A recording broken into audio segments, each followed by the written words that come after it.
ईश्वर भगवान यह नहीं कहता कि तुम मेरी पूजा करो। ईश्वर भगवान कहता है कि तुम ज्ञान प्राप्त करो, तुम परमात्मा को जानो, तुम उस परम ज्ञान दिव्य ज्ञान को प्राप्त करो जिस ज्ञान को प्राप्त करके मनुष्य और ऋषि मुनि ईश्वर के समान हो गए।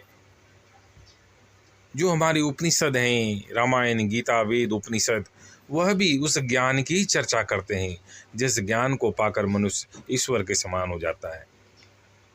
भगवान कृष्ण यह नहीं कहते कि तुम बैठकर मेरी पूजा करते रहो। भगवान कृष्ण कहते हैं कि तुम मेरे गीता के ज्ञान को जानो, इससे जानकर तुम गीता के ज्ञान को जानकर तुम मेरे समान हो जाओगे। भगवान राम ज्ञान की बात करते हैं, शौर्य की, वीरता की, आदर्श की, मर्यादा की बात करते हैं। यह नहीं कहते भगवान राम की मेरी पूजा करते रहो। इस तरह शिव भी शिवत्व की बात करते हैं। शिव यह नहीं कहते कि तुम मेरे में जल ही चढ़ाते रहो। शिव भी कहते हैं कि ज्ञान प्राप्त करो, धर्म ग्रंथ पढ़ो, रामायण, गीता, वेद, उपनिषद पढ़ो। इन उपनिषदों, रामायण, गीता को पढ़कर जो ज्ञान प्राप्त होगा उससे मनुष्य ईश्वर के समान शक्तिशाली हो जाएगा। इसलिए मनुष्य को ज्ञान ही सर्वोपरि है और हमें उस ज्ञान को ही प्राप्त करने की चेष्टा करनी चाहिए।